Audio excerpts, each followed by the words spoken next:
here in El Dorado Park, you just go and elect a councillor of drug lords, of a drug organization, of gangsters. The president of that organization says in the debate yesterday, Comrade Carl, he was debating with Nhlanhla Mkhwanazi. He says, the business of drugs, he thinks he's making a point, Dr. Ndlozi. The business of drugs has been taken over by Nigerians.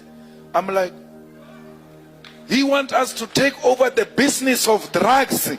He doesn't say we must close down the drugs.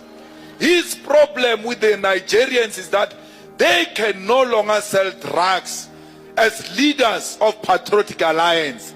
If I must be temporarily suspended, I will resign, because I am doing this as a service. Imagine, anybody can say anything about you.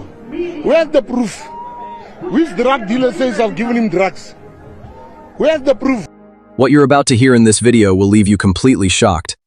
Everything we've been questioning, everything we've been suspecting, now seems to be unfolding right in front of us.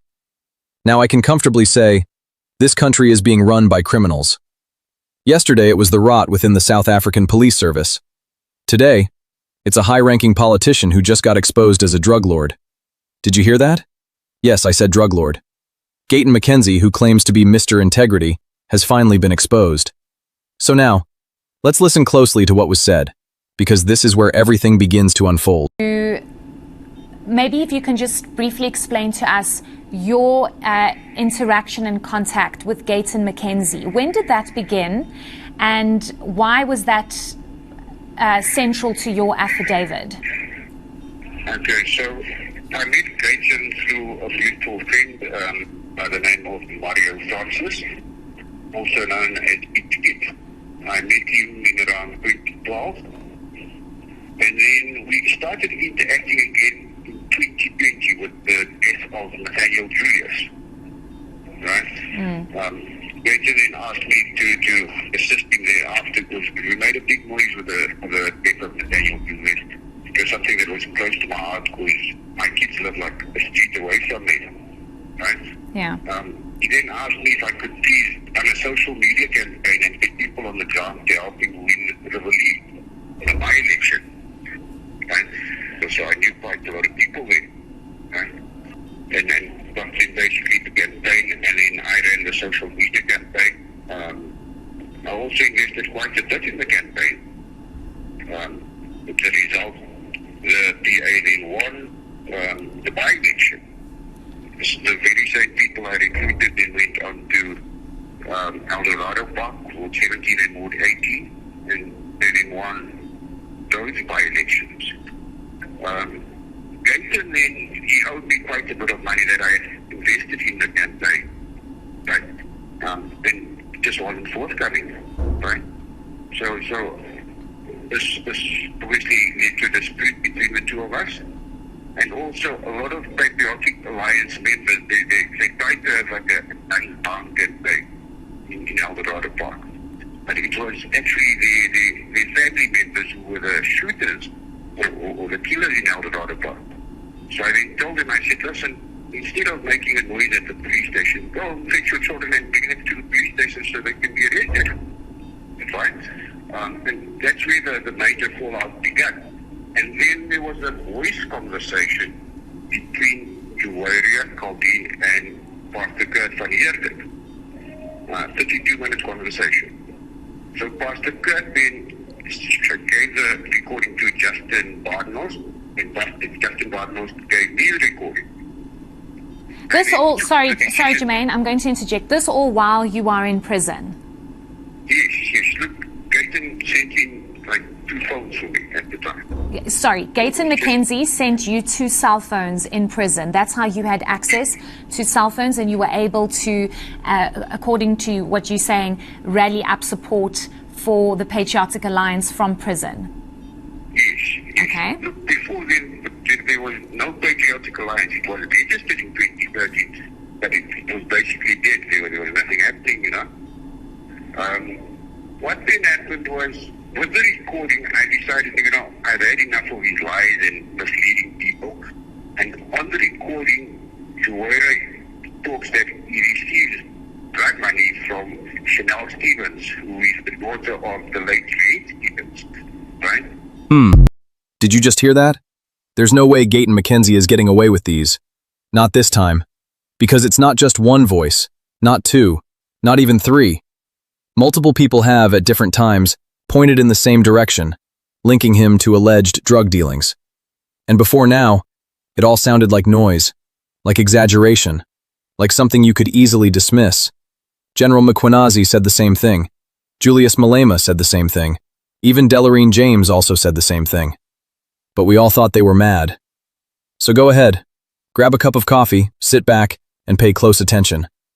Because I'm about to walk you through exactly what each of them said. And when you hear it all together, you can decide for yourself what this really means. Now, watch. Here in El Dorado Park, you just go and elect a councillor of drug lords, of a drug organization, of gangsters. The president of that organization says in the debate yesterday, Comrade Carl, he was debating with Nhlanhla Mkhwanazi. He says, the business of drugs, he thinks he's making a point, Dr. Ndlozi. The business of drugs has been taken over by Nigerians. I'm like, he wants us to take over the business of drugs. He doesn't say we must close down the drugs. His problem with the Nigerians is that they can no longer sell drugs as leaders of Patriotic Alliance. They want Nigerians to go so that they can sell the drugs. That's what he said. He said, go and watch that debate. He said, the business of drugs has been taken over by Nigerians. You know, when you say the business of selling on the pavements has been taken by Zimbabweans, because we want them to go, we want to sell ourselves vegetables, fruits, and survive. I can listen to that. But you are not going to mobilize me that I must fight another drug lord to replace that drug lord with you as a drug lord. We are not fighting the drug lords. We are fighting the drugs. The drugs must get out of South Africa. Before me, that this matter can be taken up in the Correctional Services Portfolio Committee. Mr. Prum, I is very unfortunate because I want to be clear with, respond to Honorable Skosana. Some of us did read that statement. Some of us read it thoroughly. And it is rather unfortunate that it got to us at such a late stage, because I think we would have definitely wanted to hear more about where Mr. Jermaine Plums alleges that Gayton McKenzie is involved in drug cartels from the Cape Flats, and saying that he was a friend of Mr. Plum, and that there were phones smuggled in to the prison by Mr. Gayton McKenzie. We would have loved to test that information, but as things stands, it's way too late for us now, and we need to conclude, and we need to get back to South Africans. Thank you. Now, after listening to this, tell me why Gayton McKenzie should not be thrown into CMAX. But don't be quick to judge. According to the law, you have to listen to both sides before judgment. Now let's listen to what Gayton McKenzie has to say. If I must be temporarily suspended, I will resign. Because I'm doing this as a service. Imagine, anybody can say anything about you. Where's the proof? Which drug dealer says I've given him drugs? Where's the proof? You've got one madman that said he is the NDP, the Director of Prosecutions in this country. He said that. You believe that's a madman? Action. And I'm going to put top lawyers to say that there's rules in this country. You can't be, everybody will say, people say lots of stuff. And why do you act like it's the first time this man says these things? Your channel, this man has been saying the same thing 2 years ago. You had him on TV there. You had him on your channel. This is not fresh allegations. It was allegations before I was a minister. It's allegations when I was a minister. Me and drugs as the furthest thing from each other. Patriots, South Africans in general. I want to respond to what was said by the moron, Mazolman, what he read in Parliament at the ad hoc committee. Around 2019, the Patriotic Alliance was contesting by-elections in Rivali. This Jermaine Prince, his mother was then tasked to cook for the young people that were doing groundwork for the PA during the by-election. And we found that food was disappearing, groceries were disappearing under the care of his mother. And with evidence that was provided by the Patriots, the mother was then removed from cooking and from the PA. And Jermaine since then has been insulting not only the president of the Patriotic Alliance, Gayton McKenzie, and myself, but also our councillors, especially in El Dorado Park. Councillor Dwayne and Councillor Juweira has been insulted by this man from prison. He had a cell phone in prison, writing WhatsApp messages. He was put in groups outside where he would send these messages, where he would make these lies that Gayton McKenzie is involved in drugs. I wanted to put on record, Gayton McKenzie is not involved in drugs. I'm not involved in drugs. Jermaine has been in prison since then. And he then threatened the two councillors of the Patriotic Alliance in Ward 17 and 18. And with the evidence that they provided and escalated the matter to our president, Gayton McKenzie. Gayton McKenzie then informed the relevant authorities, wrote to the relevant authorities that Jermaine Prince has got a cell phone in the cells, and he's using this cell phone to send lies to WhatsApp groups on the outside. He has also threatened two councillors in El Dorado Park. The authorities, with the evidence provided, decided to move Jermaine from Sun City Prison to CMEX Prison.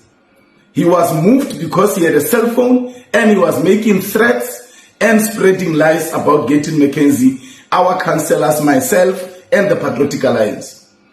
Jermaine has since appeared at the ad hoc committee where the very moronic, stupid Mazolman decided to read a Facebook post of Jermaine. We have ignored Jermaine because he is nothing but a criminal that is in prison. We have not responded to any of his lies because the people that we lead know what we do and they know him. That is a peddler of lies. He's seeking attention in prison. He is a psycho that cannot sleep every time he reads that the Patriotic Alliance is growing and the Patriotic Alliance is doing very well. Gayton McKenzie nor myself have never met with Jermaine. Gayton McKenzie has not met with Jermaine. Jermaine has never, ever spoken to me. I don't even believe that Jermaine spoke to Nhlanhla. Nhlanhla I have never spoken to Ket Nhlanhla. Yes, I have seen him at events, at functions of people, but I've never had a conversation with Ket Nhlanhla. However, now that he knows Nhlanhla's name is in the mix somewhere, he tries to make his lies that he peddles to be credible by putting Nhlanhla and by putting the name of Molefe. Everything that he has said is the lies, the same lies that he has been spreading since 2019. Gayton McKenzie has not given Jermaine any drugs to sell in prison. Gayton McKenzie is successful, is rich from legitimate businesses. We have grown this party ethically. We have grown this party going to the ground and talking to the people. I wanted to put this into perspective so that there's an understanding of what has transpired. Jermaine is a psycho who has not recovered from the hatred he had when his mother was removed from the Patriotic Alliance. I hope this clears the air. Thank you very much. Did you hear him? He just denied everything. Even Kenny Kunane denied it all as usual. But the interview did not end there. Now let's watch the most explosive part where more darker secrets were exposed. Maybe if you can just briefly explain to us your interaction and contact with Gayton McKenzie. When did that begin, and why was that central to your affidavit? Okay, so I met Gayton through a mutual friend by the name of Mario Francis, also known as It. I met him in around 2012, and then we started interacting again in 2020 with the death of Nathaniel Julius, right? Gayton then asked me to assist him thereafter because we made a big noise with the death of Nathaniel Julius, because something that was close to my heart because my kids live like a street away from me, right? Yeah. He then asked me if I could please run a social media campaign and get people on the ground to help him win the Resurfaces in a by-election. Right? So at the time, my mother had a shop in Delereen, and my family's from Delereen, so I knew quite a lot of people there. Right? I also called what's her name, Resurfaces, or Dina, she's called now, Jacques Watson, Dwayne Ponsonby, and then basically the campaign, and then I ran the social media campaign. I also invested quite a bit in the campaign. With the result, the DA then won the by-election. The very same people I recruited then went on to Eldorado Park, Ward 17 and Ward 18, and then won those by-elections. Gayton then, he owed me quite a bit of money that I had invested in the campaign, but then it just wasn't forthcoming, right?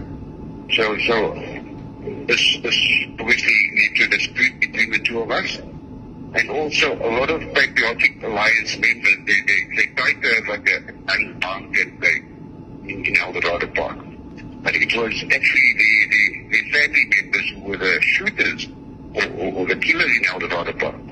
So I then told them, I said, listen, instead of making a noise at the police station, go take your children and bring them to the police station so they can be arrested.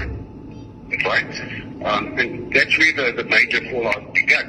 And then there was a voice conversation between Julius Malema and Pastor Kurt van Heerden. 32-minute conversation. So Pastor Kurt then gave the recording to Justin Barnos, and Justin Barnos gave me the recording. This all, sorry, Jermaine, I'm going to interject. This all while you are in prison? Yes. Look, Gayton sent in like 2 phones for me at the time. Sorry, Gayton McKenzie sent you 2 cell phones in prison. That's how you had access to cell phones, and you were able to, according to what you're saying, rally up support for the Patriotic Alliance from prison. Yes. Okay. Look, before then, there was no Patriotic Alliance. It was registered in 2013, but it was basically dead. There was nothing happening, you know. What then happened was, with the recording, I decided, I've had enough of his lies and misleading people. And on the recording, Julius talks that he receives drug money from Chanel Stevens, who is the daughter of the late Delereen Stevens, right? So I made this recording go viral. And then Gayton had told me, I made it go viral in the community groups in Eldorado Park and Delereen. So Gayton then came to me and said, listen, if you continue with this, I'll have you put in CMAX. So I said, okay, not a problem. Even if you put me on the moon, I'm still going to have the same time. People need to know the truth. So I sent the recording to my father, and Gayton then had them to put me in CMAX. As an awaiting trial, if they need, I was then held in CMAX in phase 1 in CMAX. I went to court, and then gave the recording to Kaya Koko, who was at the time with the Mail and Guardian. So that's where most of the fights came from. Okay, could I just get clarity? This recording that's making the rounds, that includes Juwaira, she's saying that was manipulated and it's AI, but you can confirm that you had access to that recording and you leaked that recording. When did you leak that recording? I leaked the recording in 2022. There was no AI back then, right? Okay, So I want to, yeah. Recording. You can confirm that according to you it's an authentic recording. How did you get access to that recording? So Pastor Kurt gave it to his friend, or him and his friend recorded the conversation. And his friend was actually one of my close friends that I grew up with, as I did earlier. And they then gave it to me. And I decided that people need to know the truth. And that's why I made it go viral. I want us to focus on you being in CMAX. So let's just get this straight. You are incarcerated for over 8 years, if I'm not mistaken, on charges of fraud and car theft. And you were moved to CMAX for 4 years. You've just been taken out of CMAX now. Are you saying that the reason why you were moved to CMAX is because of Gayton McKenzie? Yes, look, Gayton himself made a video where he said that it's because of him. He had been put in CMAX. He had a relationship with the regional or ex-regional commissioner, Mr. Mashinini, right? And that's how he then had been put in CMAX. So, in CMAX you can only stay, sentenced people can only stay there for a maximum of 18 months, according to the SOP. I was held in phase 1 for over 3 years for waiting time. Okay, because when I interviewed Gayton McKenzie last year, January, 2025 January, I asked him about his alleged influence in moving you to CMAX, and he said that it's because you were threatening and harassing members of especially women of the Patriotic Alliance. What is your response to that? So, this is very, very simple. If indeed I was threatening any woman from the Patriotic Alliance, there would have been cases opened. I promise you they would have run off to the police station. But that did not happen. That's very, very false. It's untrue. And he's lying. He put me in CMAX to try and gag me, to silence me from speaking the truth. He was also worried. So I know why the Patriotic Alliance was started. Right? He was scared that I was going to reveal why the party was started. Why was the party started? The Patriotic Alliance was actually started by the ANC, right, to win over the vote of the colored people. So the ANC was experiencing a problem, more specifically in the Western Cape, and hence the formation of the Patriotic Alliance to disturb the vote in the Western Cape, bring over the colored vote for the ANC.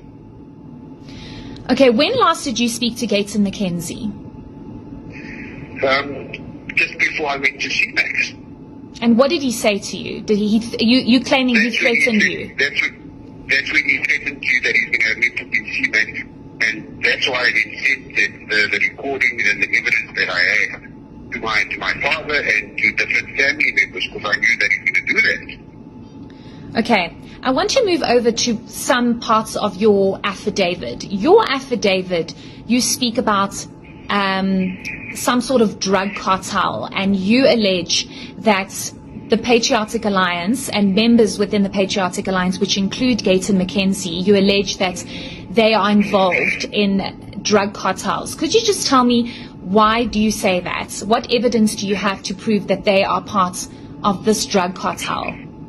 So, firstly, if you listen to the voice recording, Juwaira Caldina herself confirmed that Gayton received drug money from Chanel or from Red Stevens when he was alive. Right? So, Gayton, we had a very close relationship, right? And we speak about personal things, right? So, at the time, he was having a problem with his supplier, which is Gayton Leaf, right? And he knew that I know somebody who also deals in drugs, a specific Mandrax tablets. So he wanted me to speak to my person to get a better price for him, right? He transports his drugs to Cape Town. I know we sell the drugs in Cape Town. I know the two gang leaders there that sell the specific drugs. And who else in the Patriotic Alliance do you allege that is part of this drug cartel? So, if you listen to, he made another video over the weekend, last weekend, and he confirmed that Debbie Reynolds was an ex-drug dealer, but he felt she needs a second chance. She's not an ex-drug dealer. You know she's still using drugs because they work together. So you've mentioned Katie Molefe, and previously Kenny Kunene was found at the premises of Katie Molefe. He alleges it was for an interview purpose. What do you make of that? So I know that because of my conversation with Gayton, that Katie was their supplier. Right? He's the main supplier.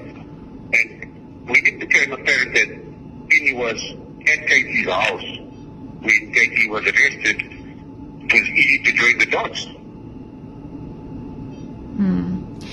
Okay, I want us to move over to another element in your affidavit. You speak of a man named Farouk, and you are basically saying that his murder should be traced back to certain activities by Gayton McKenzie. What do you mean by that? So, during the Nathaniel Julius saga, Farouk was also on the ground, and he was also making a lot of noise about the murder of Nathaniel Julius, right? And Gayton then came and used the death of Nathaniel Julius to try and garner support for the uplifter of the Patriotic Alliance, right? So Farouk was having none of it, and they had words with each other.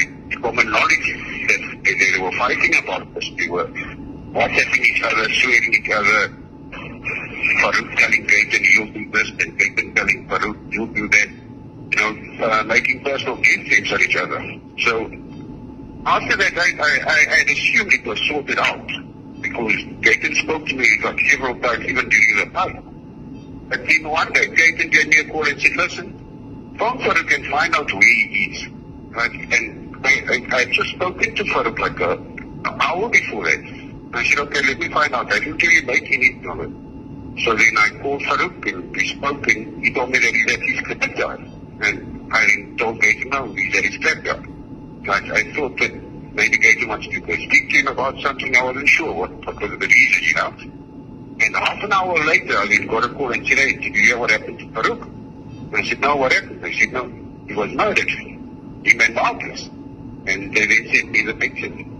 So I was very shocked. And I still couldn't put the dots together. I didn't believe that Gayton would do that. Right? But only afterwards it came to me that he asked me to find out where Farouk was.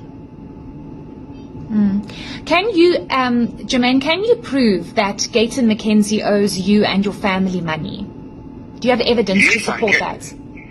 Yes, I can. I've got email conversations or email correspondence between me and one of his girlfriends, Baka. Right? I've got bank statements to prove it. I paid like Peter's t-shirts, all the suppliers I've dealt with.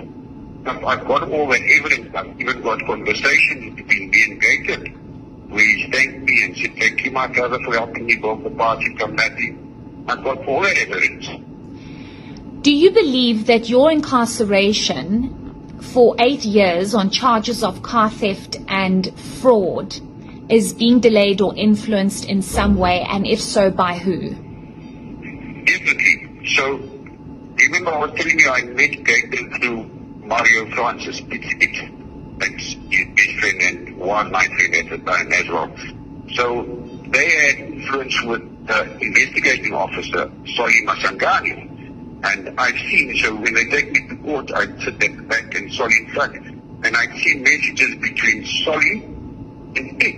I mean, Solly was even at Pitt's house warning when he bought his new house in Pennsylvania Golf Estate. So I know for sure that they have been influencing my cases. So do you believe Gayton is behind all of this? 100%. 100%. And do you believe that Gayton is behind all of this because you you blew the lid on what's really going on in the Patriotic Alliance and the fact that they owe you money. Definitely, it's not just about the money. The money's part of it. The shooting in Eldorado Park is part of it, and also one of the things also that I mentioned to him, I said, at the time in 2022, he made his girlfriend, his child's mother, he made her the MNC of housing. Her name is Cynthia Leach, right? And those are the things that I told him I'm going to expose. So he tried his best to silence me. When I said, look, I'm going to expose this, I'm going to expose the fact that why the party was started, and that's why he had me put in CMAX. And obviously with my criminal cases as well, he even said it straight out to me. He said, we were trying to get you out. Now you'll never come out. I said, well, it's fine. We'll see what happens. I want you to speak to me about your engagement with Kat Nhlanhla. You were obviously next to him when you were in CMAX. And he also said some damning things to you, allegedly. Could you take me through that? So, we worked very close in the beginning, right? And I explained to him that why I'm there because of Gayton McKenzie and all of that. And the drug dealing. And then he also confirmed to me that Gayton gets his stuff from Katie, and I explained to him, I think, I'm not going to let this go. I'm going to make a lot of noise about it, and I'm not going to let I've been through a lot because of Gayton. And then he told me, well, if you continue on the road, you're going, this thing is going to end in tears. And I said, in tears for who? He said, well, remember you've got family outside. I said, okay, well, let's see how it ends. Let them do what they want to do, and I'll do what I need to do. So sorry, I want to get this straight. Kat Nhlanhla warned you to stop speaking because it's not going to end well for your family. Yes. And stop speaking on what? On what you believe is Gayton's influence and dealings with drugs? Yes, but I shouldn't mention that, and yeah, we'll end it in tears. Okay, what else did Nhlanhla tell you? I mean, he mentioned Ramaphosa at some point.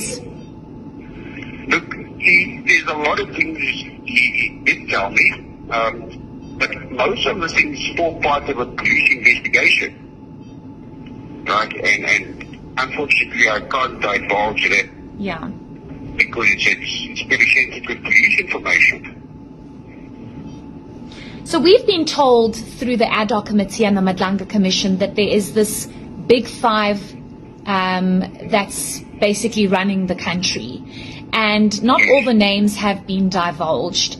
Would you say, according to the evidence that you have and what's been going on over the last couple of years, even with your particular case, who would you say is involved in this big five cartel or proxies of this big five? Look, I can tell you that Gayton is definitely a proxy of the big five, right? And I can't reveal all the names of the big five, although I am aware of who they are. As I said, it forms part of a police investigation, right? And then I can't just call out all their names, but yes, Gayton is a part of it. Why do you believe that you were not asked to appear before the ad hoc committee? They said it was based on time constraints. Do you believe that that's true?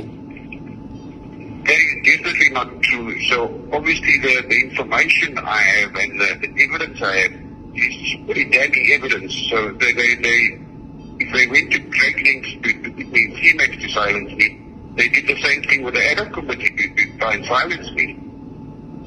And you would gladly go to the Nhlanhla Commission? Definitely. I want to speak about what's next for you, because you are obviously in a very difficult position. You've now been moved to normal prison because there was a ruling that it was unlawful for you to have stayed in CMAX for so long. But you are facing 2 cases, if I'm not mistaken, or 2 charges. Just take me through that if you can. Obviously, I know it's a bit sensitive because it's still in court. But do you worry that it's going to now be further delayed because you are now speaking out? I'm not sure. It's possible that it could be further delayed. It's definitely a spanner in the works. But I'm going to let the legal process follow. And we'll see what happens. Do you fear for your life or your family's life? To be honest, I do not fear for my life. If I have to die for speaking the truth, then so be it. But I'm definitely not keeping quiet any longer. I've suffered too much because of this guy. And, there have been allegations and claims made about how you are just bitter because you were depending on the PA to get you out of prison, and people basically casting a shadow over this alleged evidence that you have. What do you